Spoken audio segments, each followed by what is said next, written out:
Hello, my name is Pat Fagan, and I'm the director of the Marriage and Religion Research Institute in Washington, D.C.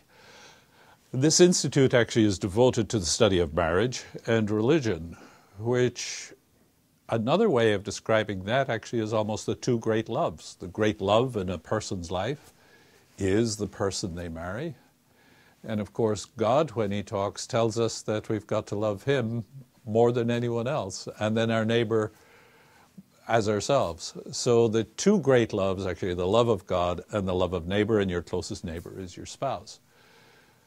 In many of the studies we've done in comparing family structure with all the different family structures, comparing marriage, intact marriage with step families, divorced and remarried, with cohabiting, with single parenthood, either always single or single because of divorce, or cohabiting families. And there you've got cohabitation among parents who've never cohabited with anyone else. They look rather like the married. And then those who are cohabiting after living with someone else or having a child by someone else. They're the main different family structures in the United States.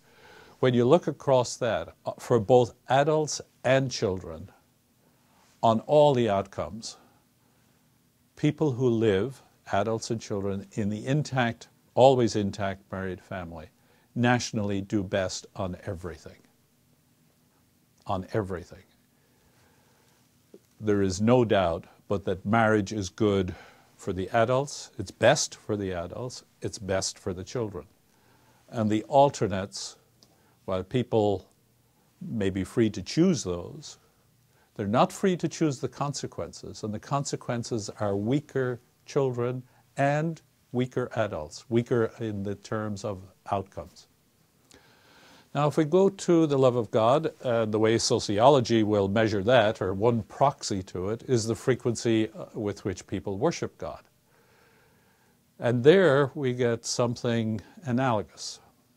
The more people worship God, the stronger they are on every outcome, both adults and children. And the weaker they are on every negative outcome, they have least of the negative outcomes, the more frequently they worship God. Now, if we marry those two sets of data, and if you go into the federal surveys and look at four groups, the always intact married family that worships God weekly, and on the other extreme, within the married family, the always intact married family that doesn't worship God at all. And then behind that, look at two groups of non-intact families. Group all the non-intact families together and look at those that worship God weekly and those that don't worship God at all. Nationally, on every single outcome, the core strength of the nation is in the intact married family that worships God weekly on every single outcome for both adults and children. And the weakest is the non-intact that doesn't worship God at all. And then the other two jockey for second and third place. On certain outcomes, the married family that doesn't worship God at all is stronger than the broken family that worships God weekly.